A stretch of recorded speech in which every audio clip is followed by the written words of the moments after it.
കൊടും ചൂടിലും പച്ചപ്പിന്റെ തണലിൽ കാറ്റിനൊപ്പം സുഗന്ധം പരത്തി ഇളകിയാടുന്ന കാട്ടുപൂക്കളും കനികളും കൗതുകത്തോടെ കണ്ട് കുരുന്നുകൾ. വലിയ പറമ്പ് ഇടയിലക്കാട് കാവിനകത്തെ കാട്ടുപൂക്കളെയും കാട്ടുകനികളെയും കണ്ടും അടുത്തറിഞ്ഞും വിസ്മയലോകത്തേക്ക് അവർ ഇഴകിച്ചേർന്നു. അത്യാധുനികവും ലോക നിലവാരവുമുള്ള ഫർണിച്ചറുകൾ വമ്പിച്ച വിലക്കുറവിൽ നിങ്ങളുടെ വീട്ടിലേക്ക് എത്തിച്ചു നൽകുന്നു. ബെഡ്റൂമോ, ലിവിംഗ് റൂമോ, ഓഫീസോ, സ്റ്റുഡിയോയോ ഏതൊന്നിനെയും ഭംഗിയാക്കാൻ ആർട്ടിക് ഫർണിച്ചർ ഇന്ന് തന്നെ സന്ദർശിക്കൂ. Arctic furniture, Kasaragod, Uppala, Mangalore, Kanhangad, Vadakara. ഗ്രന്ഥശാല സംഘത്തിന്റെ വായന വെളിച്ചം വായനക്കളരി പദ്ധതിയുടെ ഭാഗമായി ഇടയിലക്കാട് നവോദയ ഗ്രന്ഥാലയത്തിന്റെ നേതൃത്വത്തിലാണ് കടുത്ത ചൂടിലും പൂത്തും കായ്ച്ചും പ്രകൃതിയുടെ മുത്തുകൾ പോലെ തൂങ്ങിയാടുന്ന കായ്കനികളെ നിരീക്ഷിക്കാൻ കാവിനകത്തെത്തിയത്. ഇന്ദ്രിയങ്ങൾക്ക് സുഖം പകർന്ന് മനം മയക്കുന്ന ഇലഞ്ഞിയുടെയും മനോഹാരിത നിറഞ്ഞു തുളുമ്പുന്ന കരിങ്ങോട്ടയുടെയും പൂക്കൾ കുരുന്നുകളിൽ വിസ്മയം വിരിയുന്നതായി.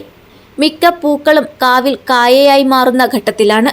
ചൂരൽ, ചേര്, വളർമണി, കാഞ്ഞിരം, മധുരക്കാഞ്ഞിരം, ചേരിക്കൊട്ട, കാട്ടുചെക്കി, പനച്ചി, ഞെള് തുടങ്ങിയ സസ്യങ്ങളുടെ വൈവിധ്യം നിറഞ്ഞ പൂക്കളും കായ്കളും കുട്ടികൾ കണ്ടും തൊട്ടുമറിഞ്ഞു.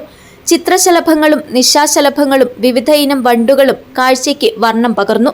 പരിസ്ഥിതി പ്രവർത്തകൻ ആനന്ദ് പേക്കടം, വലിയ പറമ്പ് ഗ്രാമപഞ്ചായത്ത് അംഗം M Babu, library council Hosdurg taluk secretary P Venugopalan, ഗ്രന്ഥാലയം secretary V K Karunakaran, librarian C Jalaja, വായന വെളിച്ചം കൺവീനർ സി നീലിമ എന്നിവർ സംസാരിച്ചു.